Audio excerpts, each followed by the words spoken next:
성경 454페이지입니다. 사무엘상 26장 1절로 16절까지 우리 한 절씩 교독하시고 마지막 절 같이 읽겠습니다. 10사람이 기브아에 와서 사울에게 말하여 이르되 다윗이 광야 앞 하길라 산에 숨지 아니하였나이까 하매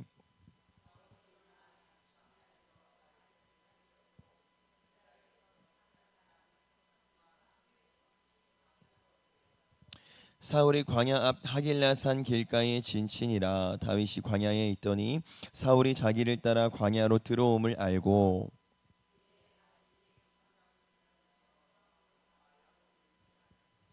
다윗이 일어나 사울이 진친 곳에 이르러 사울과 넬의 아들 군사령관 아브넬이 머무는 곳을 본즉 사울이 진영 가운데에 누웠고 백성은 그를 둘러 진쳤더라.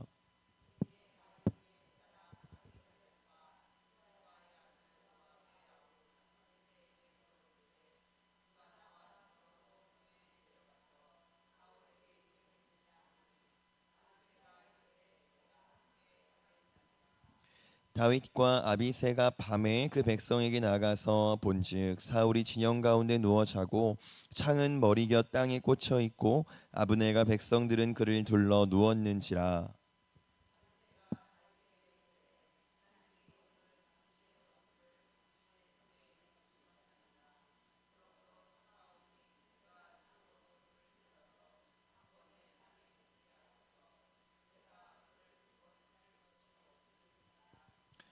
다윗이 아비새에게 이르되 죽이지 말라. 누구든지 손을 들어 여호와의 기름 부음 받은 자를 치면 죄가 없겠느냐 하고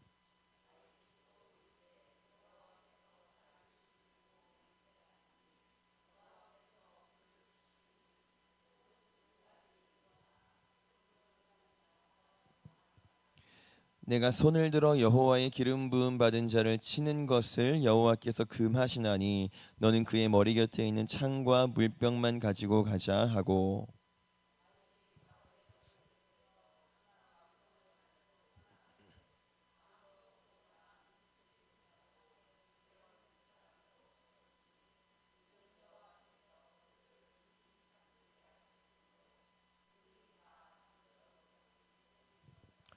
이에 다윗이 건너편으로 가서 멀리 산 꼭대기에 서니 거리가 멀더라.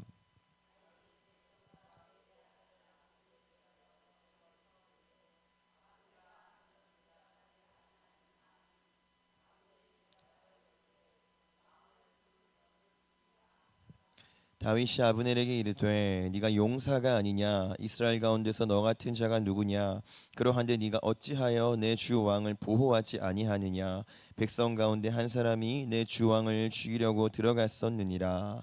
네가 행한 이 일이 옳지 못하도다. 여호와께서 살아계심을 두고 맹세하노니 여호와의 기름 부음 받은 너희 주를 보호하지 아니하였으니 너희는 마땅히 죽을 자이니라.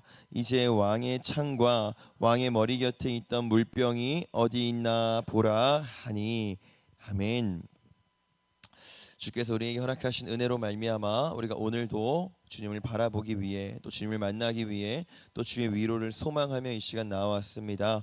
우리 각 사람에게 주의 음성을 들려주시고 그 주의 음성이 선명하게 들릴 때에 우리의 삶의 방향이 틀리지 않고 올바르게 나아갈 수 있도록 주님 인도하여 주시옵소서.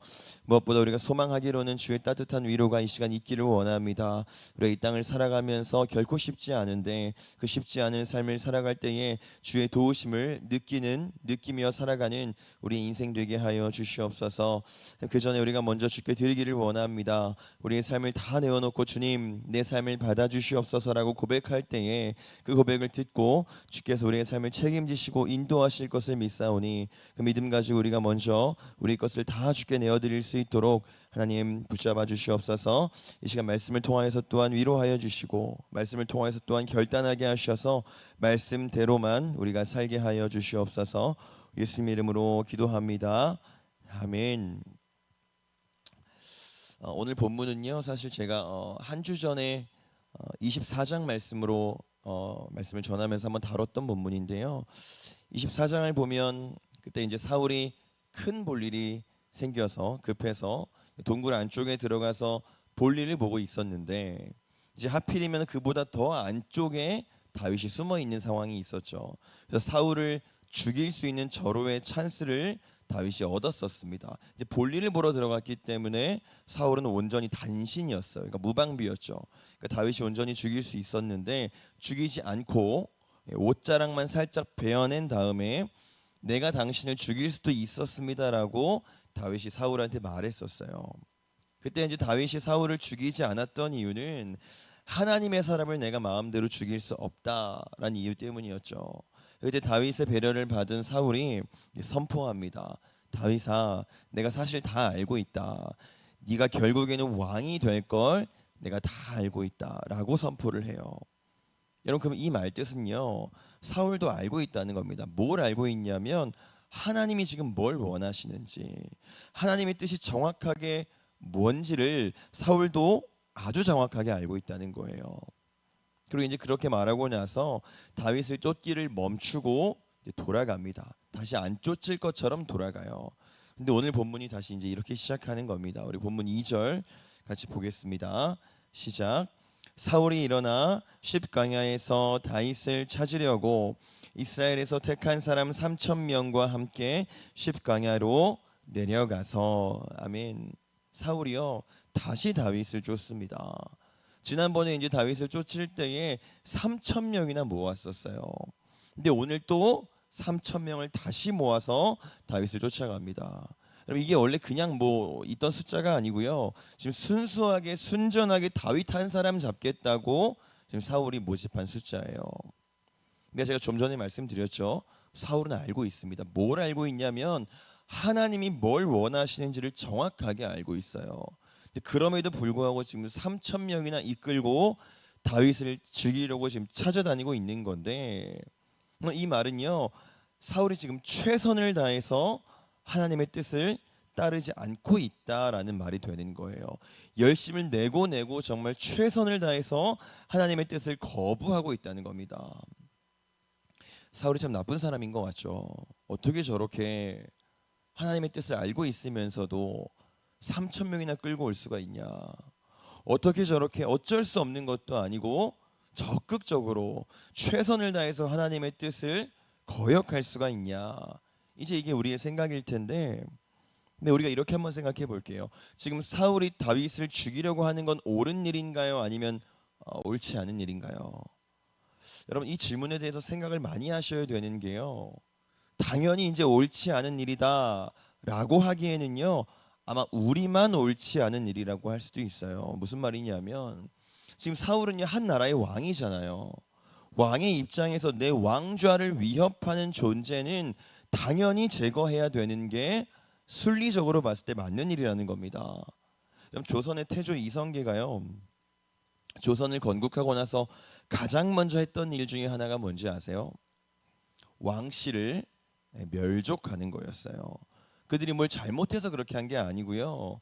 신생국가였던 조선의 왕권을 강화하려면 조선 왕조의 가장 위협이 되는 고려의 왕족이었죠. 왕실을 제거해야 됐기 때문에 그 일을 벌였던 거죠. 그러니까 사울의 지금 이 행동은요, 역사적으로 봐도 아주 지극히 정상적인 행동이라는 겁니다. 내가 왕인데 왕좌를 지켜야죠. 그래서 3,000명을 끌고 왔고 내 왕좌를 위협하는 다윗을 지금 최선을 다해서 죽이려고 하고 있는 거예요. 근데 다만 여기에 변수가 하나 있죠. 하나님의 뜻이라는 요소가 들어와 있어요. 이거 하나 때문에 지금 사울이 특별히 이상한 행동을 하고 있어서가 아니라 이 하나님의 뜻 때문에 우린 사울이 잘못하고 있다라고 말할 수 있는 겁니다. 근데 이렇게 되면요, 우린 긴장해야 되는 거예요. 내가 살아가고 있는 하루하루가, 그 당연한 당위성을 가지고 살아가는 그 하루하루가 정말 아무 문제가 없냐는 겁니다. 정말로 괜찮냐는 거예요. 내 관점에서 말고, 사람들이 생각하는 그 관점 말고, 오늘 사울처럼 하나님의 뜻이라는 요소에 비춰봤을 때에도 정말로 당연하냐는 거예요. 정말로 괜찮냐는 겁니다. 여러분, 사울은 누가 봐도 당연한 일을 하는 중이었는데요, 알고 봤더니 이 일이 최선을 다해서 하나님의 일을 꺾는 일이었어요. 나는 열심히 살아내고 있는 내 하루하루가 하나님 보시기에도 정말로 괜찮은 하루인지 우린 긴장해야 됩니다. 이 긴장을 놓치면요, 사울처럼 정말 어쩌면 최선을 다해서 주의 뜻을 거역하지 않을 거라는 보장이 없는 거예요. 여러분, 지금 사울의 목표가 뭐죠? 하나밖에 없습니다. 내 왕좌를 어떻게 해서든 지켜내겠다는 거죠. 왜 지켜야 되는데요? 내가 이 왕좌를 지켜내야, 어떻게든 지켜내야 내가 평안할 거고, 내 사랑하는 아들 요나단도 왕이 될 수 있으니까 할 수 있는 최선을 다하는 거예요. 그래서 3천 명이나 데리고 왔고, 혹시 모를 변수가 있을까봐 이제 야영을 하는데요. 야영을 할 때도 그 3천 명의 한가운데에서 사울은 눕습니다. 가장 안전한 곳을 찾아서 들어간 거예요. 근데 여러분, 이 논리에 참 많은 그리스도인들이 무너지고 넘어져요. 나를 지켜내고 내 삶을 지켜내고 내 자녀를 지켜내다가 내 목적도 잊어버리고, 그래서 나중에 소명에는, 하나님의 뜻에는 관심도 없어지기까지 한다는 겁니다. 어떻게 해서든 내 삶을 지켜내야 이 근근히 유지되는 평안함을 붙잡을 수 있을 것만 같아서 최선을 다하죠. 그리고 그게 이상해 보이지도 않아요. 다 그렇게 살잖아요. 나만 그렇게 사는 게 아니고 세상 모든 사람들이 그렇게 살고 그리스도인들도 그렇게 살잖아요. 그래서 오늘도 이 왕좌를 지키는 그 일에 우리는 최선을 다하죠. 그러나 이 최선을 다하면은요, 이런 결론이 찾아옵니다. 우리 본문 7절 같이 한번 보겠습니다. 7절입니다. 시작. 다윗과 아비새가 밤에 그 백성에게 나아가 본즉 사울이 진영 가운데 누워 자고 창은 머리곁 땅에 꽂혀 있고 아브넬과 백성들은 그를 둘러 누웠는지라. 지금 사울이 다윗을 잡겠다고 3천을 모았어요. 다윗의 무리가 600명이었는데요. 그 600이니까 5배나 모아서 간 거예요. 변수를 없애겠다는 거겠죠. 완벽의 완벽을 기한 거예요. 그리고 혹시 몰라서 이제 야영을 하는데, 야영할 때에도 본인은 그 3천 명의 한가운데 딱 자리를 잡고 눕습니다. 얼마나 안전해요. 얼마나 마음이 놓여요. 만반의 준비를 한 거죠. 근데 이런 일이 벌어질 거라고는 아마 생각도 못했을 것 같은데 사울이 편안하게 잠들었어요. 그 3천 명의 울타리 안에서 그 가운데에서 편안하게 잠들었어요. 근데 사울만 자야 되는데, 최소한 호위무사였던 아브넬은 깨어 있어야 되는데 다 잠들어 버렸어요. 3천 명이 다 잠들어 버렸고 호위무사였던 아브넬까지 잠들어 버렸어요. 최고로 안전했던 사울이요, 순식간에 완벽한 무방비가 된 거죠. 그럼 보세요. 지금까지 왕자리를 지켜보겠다고 3천을 모았어요. 호위무사까지 옆에 두고 가장 안전한, 가장 안락한 그 3천의 한가운데에 누워 있습니다. 근데 순식간에 그 사울의 최선이 흔적도 없이 사라졌네요. 그 3천이 무용지물이 됐어요. 여러분, 우리가 이 땅에서 평안하게 살아보겠다고 최선을 다하고 나는 지금 30밖에 없어서 그 가운데 누워봤자 안전하지 않잖아요. 그래서 30으로는 안 될 것 같으니까 더 열심히 3천을 모아서, 아니 3만 300만을 모아서 그 가운데 누우면, 그 한가운데 누우면 그때는 정말로 우리가 평안할까요? 보통은 그럴 거라고 생각을 하죠. 근데 지금 어떻게 됐죠? 다 잠들어 버렸잖아요.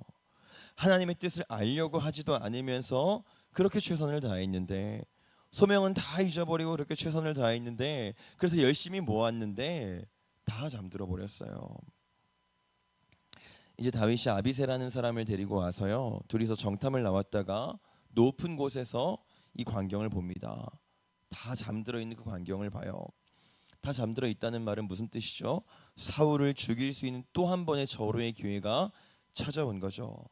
그리고 옆에 있던 아비새가 이렇게 말합니다. 지금이 기회입니다. 내가 두 번 찌를 것도 없습니다. 한 방에 그냥 사울을 죽이고 오겠습니다. 라고 기세등등하게 말하는 중이에요. 다윗이 어떻게 했을까요? 여러분 생각엔 다윗이 어떻게 하는 게 맞는 것 같으세요? 지금 사울은 왕이 되고 싶어서, 왕좌를 지키고 싶어서 그렇게 최선을 다했는데, 그러면 다윗은 어떤 마음일까요? 그럼 만약에 다윗도 사울처럼 동일하게 왕이 되고 싶다면, 왕이 되고 싶어 한다면, 왕좌가 탐이 나는 사람이라면 지금 바로 사울을 죽여야 되겠죠. 이런 기회가 또 찾아올 리가 없잖아요. 꼭 왕좌가 문제가 아니더라도요, 다윗이 살려면 지금 사울을 죽여야 돼요. 자꾸 나를 죽이려고 쫓아오는 사람이기 때문에 지금 죽여야 내가 안전해질 거예요.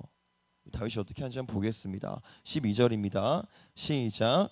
다윗이 사울의 머리 곁에서 창과 물병을 가지고 떠나가되 아무도 보거나 눈치채지 못하고 깨어있는 사람도 없었으니 이는 여호와께서 그들을 깊이 잠들게 하셨으므로 그들이 다 잠들어 있었기 때문이었더라. 아멘. 여러분, 제가 처음에 사울이 다윗을 죽이려고 하는 그 사실이 당연하다고 말씀드렸죠. 왕권에 가장 위협이 되는 존재이기 때문에 제거하는 게 당연한 거라고 말씀드렸어요. 그럼 반대로 다윗이 사울을 죽이는 일은 당연한 거예요, 안 당연한가요? 더 당연하죠. 지금 사울을 안 죽이면 다윗이 죽을 수도 있어요. 다윗이 사울을 죽이는 일은요, 아주 정당하고 아주 당연한 일이에요. 근데 이제 우리는 그 당연함을 다 걷어내야 돼요. 순리에 맞고 당연하고 정당하다라고 생각했던 것들을 다 걷어내고 하나님의 뜻이 뭔지 봐야 되는 겁니다. 그렇게 했더니 당당한 줄 알았던, 그 당연한 줄 알았던 상황에서 하나님의 뜻을 구했더니 당연하지 않은 일이 됐어요. 다윗이 뭐라고 하죠? 옆에서 아비새가 내가 사울을 죽이겠나이다 라고 했을 때 아니다, 하나님의 기름 부음 받은 자를 내가 죽일 수 없다, 이렇게 말합니다. 여러분, 사울이 왕의 자리를 지키려고 했죠. 왕의 자리를 지켜야만 평안할 수 있으니까 그렇게 한 거예요. 근데 마찬가지예요. 다윗도 사울을 지금 죽여야지만 평안함을 찾을 수 있습니다. 그래서 사울은 아까 3천을 준비했죠. 다윗은 그런데 다른 방법을 택해요. 사울을 죽이지 말고 그 머리 곁에 있는 창과 물병만 우리가 가져가자. 여러분, 이거 잘한 건가요? 칭찬받을 만한가요? 아니요, 이건 미련한 거예요. 기회였잖아요. 심지어 정당했잖아요. 나를 죽이려고 하는 사람을 죽이는 아주 정당한 일이었잖아요. 지금 사울을 안 죽이면 다윗이 큰일 날 수도 있잖아요. 근데 그럼에도 불구하고 다윗이 이 선택을 한 거예요. 이건 미련한 선택이었습니다. 근데 왜 그렇게 했죠? 그게 하나님 뜻이니까요. 여러분, 하나님 뜻대로 내가 살겠습니다, 이 고백을 한다는 건요, 이런 거예요. 거기에는 결코 호상함이 없습니다. 어떤 대단한 간증이 넘쳐나고 사람들의 칭송을 받고 그런 게 아니에요. 미련한 겁니다. 그냥 조금 손해보는 미련함이 아니고요, 목숨 바치면서까지 미련해지는 거예요. 오늘 사울을 안 죽이면 다윗은 결국에 죽을 거예요. 아무리 군사들이 잠들어 있다고 하더라도요, 그 가운데로 지나가서 사울의 창과 물병을 가져오는 건 장난이 아니에요. 그냥 가볍게 내가 하나님 뜻대로 살겠습니다, 이 몇 마디 고백으로 할 수 있는 게 아니라는 겁니다. 정말로 목숨 걸고 했던 거예요. 그래서 이 일은요, 절대로 아무나 할 수 없어요. 그 하나님의 뜻을 선택하는 건 절대로 아무나 할 수 없습니다. 누가 할 수 있을까요? 믿는 사람만 할 수 있어요.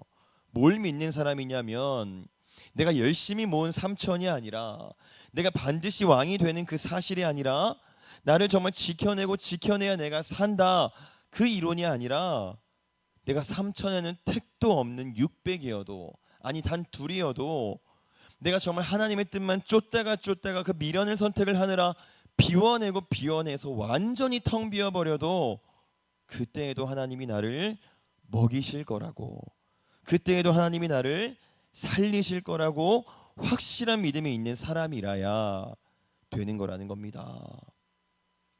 그러므로 우리가 오늘 믿기를 원합니다.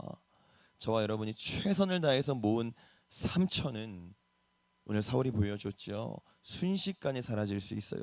그러나 우리 하나님은 신실하시고 성실하십니다. 그렇게 우리를 지키실 거예요. 어쩌면 우리가 별 생각 없이 그저 나를 지켜내고 내 자녀를 지키기 위해 살아가는 그 하루하루가 남들과 별로 다르지 않게 살아가서 그저 당연해 보이는 그 하루하루가 어쩌면 하나님 앞에서는 당연하지 않을 수도 있습니다. 정당하지 않을 수도 있어요. 우리가 긴장하기 원합니다. 사울도 당연해 보였잖아요. 역사적으로 당연했고 사회적으로 당연했고 문화적으로 당연했어요. 그러나 하나님 앞에서는 당연하지 않았습니다. 우리가 오늘 다윗의 선택처럼 순리에 맞는 선택을 하는 게 아니라 당연한 선택을 하는 게 아니라 미련한 선택일지라도 그 선택이 나를 지키는 게 아니라 나를 비워내는 선택일지라도 그럼에도 불구하고 그게 하나님의 뜻이라면 우리가 과감하게 나를 비워내고 쏟아내는 저와 여러분 되기를 원합니다. 그때에 결국 사울로부터 다윗을 지켜내셨고 이기게 하셨던 그때의 그 하나님이 지금도 여전히 살아계셔서 저와 여러분도 동일하게 지켜주실 줄 믿습니다. 그 지키심을 우리가 보게 되고 목도하게 되기를 소원합니다. 기도하겠습니다. 하나님,